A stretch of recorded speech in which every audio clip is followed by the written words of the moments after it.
KURV. Coming up before the about another 10 minutes, we'll give away a couple of tickets to the boat show. Before we start talking with Aaron Pena again, I'm Davis Rankin, and instead of Kennedy, we've got Carl, and we've got some callers we got to get to because they've waited forever. Joshua, thank you for waiting and calling 17 KURV. What do you think? Hey guys, how's it going? Good. I'm really glad we're having this conversation about corruption. Because last November, I think Greg Abbott came down to Harlingen, and I heard about it, and I went to go see him. And he shook my hand, and I asked him in front of everybody. In fact, Aaron Pena was even there.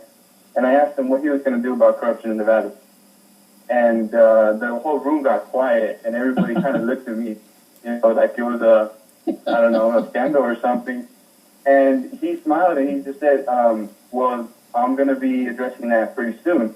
And I guess that's what he just did. So, and I mentioned... How dare you state the obvious? So are you happy with what you see? He's going to put 500 DPS troopers on the border and... Well, I'm not an expert on border security, so I can't really say if that's a good idea or not.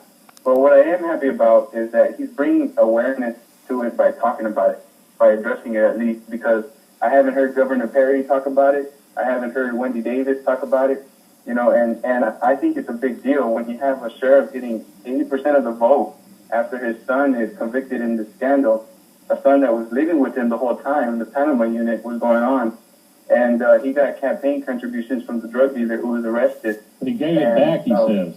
He's not, to be fair to him, do you really believe him? He got cash. I can only state what's on the record. He got cash and said we can't accept cash, so he deposited on the advice of the district attorney and wrote checks back. There is a lawsuit which the Monitor tweeted out, filed by his former Trout's Republican opponent, says no, he never deposited. The checks have never cleared.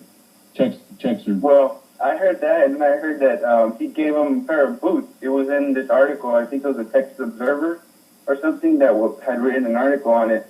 And he had given him a pair of boots. He had given him $1,000 campaign. Maybe he sent it back, but it shows you the guy's living with him. And one of the sheriffs also said he had briefed Treviño every day when they were doing this. Treviño knew about it. And you're talking about court testimony? Yes. So Joshua, you are responsible for Abbott being characterized as a racist by asking that question. I've put him on hold.